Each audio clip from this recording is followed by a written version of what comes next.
తాకట్లో ఉన్న మీ బంగారాన్ని విడిపించి ఆ రోజు ఆన్లైన్ రేటుకి కొంటాం. Sharma gold company.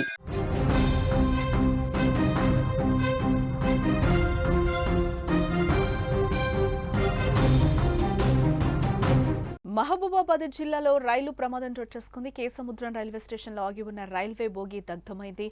తెల్లవారుజామున ప్రమాదవశాత్తు మంటలు ఎగిసిపడ్డాయి. అకస్మాత్తుగా ఒక్కసారిగా ఆ భోగిలో మంటలు ఎగిసిపడ్డాయి. మంటలను ఫైర్ సిబ్బంది ఆర్పినట్లుగా తెలుస్తోంది. సిబ్బంది తప్పించుకోవడంతో ప్రాణ నష్టం తప్పినట్లుగా కూడా తెలుస్తోంది. సుమారు 2 కోట్ల రూపాయల నష్టమైతే వాటిల్లినట్లుగా తెలుస్తోంది. మహబూబాబాద్ జిల్లాలో రైలు ప్రమాదం సంభవించింది. కేసముద్రం రైల్వే స్టేషన్లో రైల్వే పనుల కోసం ఆపి ఉంచిన ఒక రైల్వే బోగి తెల్లవారుజామున ప్రమాదవశాత్తు అగ్నికి ఆహుతైంది. ఈ ఘటనలో కోట్ల రూపాయల ఆస్తి నష్టం సంభవించగా సమయానికి సిబ్బంది అప్రమత్తం అవ్వడంతో పెను ప్రాణ నష్టం తప్పినట్లుగా కూడా మనకి సమాచారం అందుతోంది. కేసముద్రం రైల్వే స్టేషన్లో 3వ లైన్ నిర్మాణ పనులు వేగంగా అయితే సాగుతున్నాయి. ఈ పనుల కోసం రైల్వే ఇంజనీరింగ్ సిబ్బంది ఒక రైలు బోగిని ట్రాక్పై సిద్ధం చేసి ఉంచారు. రోజువారీ పనుల అనంతరం సిబ్బంది ఆ బోగిలోనే విశ్రాంతి తీసుకుంటున్నారు. అయితే తెల్లవారుజామున సుమారు 3 గంటల ప్రాంతంలో బోగిలో అకస్మాత్తుగా మంటలు చెలరేగాయి. నిద్రలో ఉన్న సిబ్బంది మంటల సెగకు పొగకు ఉలిక్కిపడి ఒక్కసారిగా కూడా మేల్కొన్నారు.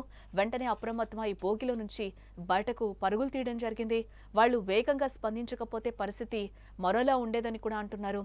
మంటలు క్షణాల్లోనే బోగి మొత్తం వ్యాపించాయి. మంటలు పెద్ద ఎత్తున ఎగసిపడటంతో చుట్టుపక్కల ప్రాంతాల్లో భయానక వాతావరణం అయితే ఒక్కసారిగా నెలకొంది. రైల్వే స్టేషన్లోని ఇతర కార్మికులు, పక్కనే ఉన్న రైల్వే క్వార్టర్స్ లో నివసించే సిబ్బంది కూడా శబ్దం విని బయటకు రావడం జరిగింది.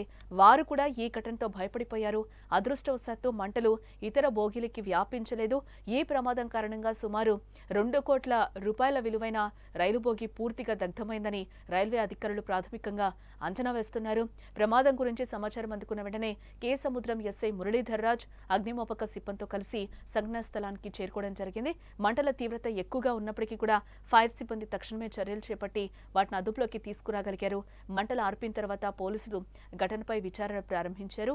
ఈ ప్రమాదానికి గల కారణాలపై ఇంకా ఆరా తీస్తున్నారు. ప్రాథమిక అంచనాల ప్రకారం షార్ట్ సర్క్యూట్ కారణంగానే ఈ ఘటన జరిగుండొచ్చని భావిస్తున్నారు.